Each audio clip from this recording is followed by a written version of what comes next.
இந்த 2025ல நிறைய கேங் வார் பார்த்துட்டோம், நிறைய கேங் மர்டர் பார்த்துட்டோம் இல்லையா? எஸ்பெஷலி தட்டு சென்னை மெயின் ஏரியாஸ்ல நம்ம இவங்களை கொண்டதுனால அவங்களை திரும்ப கொள்றது, திரும்ப அவங்கள கொள்றது, அந்த மாதிரி தன்னுடைய தந்தையை கொன்றதற்காக வந்துட்டு இவர் வந்து திரும்ப பழி வாங்கினாரு அப்படிங்கிற ஒரு விஷயம் தான். எத்தனை வருஷம்னு ஒரு இருக்கு, அது நான் உங்களுக்கு சொல்றேன். எந்த இயர்ல என்னென்ன நடந்தது, எப்போ வந்து மயிலை சிவகுமார் எல்லாம் கொல்லப்பட்டாருன்னு. அப்போ வந்து இவருக்கு 2-5 வயதோ சொல்லப்படுது. அதாவது அவங்க அப்பாவை கொலை பண்ணப்போ மயிலை சிவகுமார்.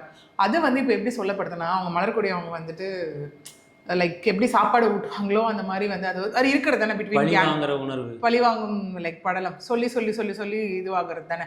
இன்னொன்று இப்போ எப்படி ஆயிடுச்சுன்னா, அந்த பழிவாங்குற படலம் அந்த விஷயம் எல்லாம் பார்த்தீங்கன்னா ரொம்ப ஃபேண்டசி பேஸ்ட் ஆயிடுச்சு இப்போ.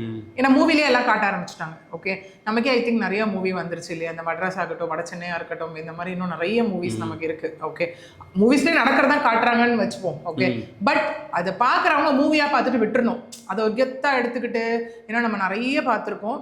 ஒரு கேங் நடுவில் பிரச்சனை நடக்குது அப்படின்னா ஒன்று வந்துட்டு பார்த்தோம் அப்படின்னா அவங்களை காலி பண்ணிட்டு நம்ம அந்த இடத்துக்கு போகணுன்றது.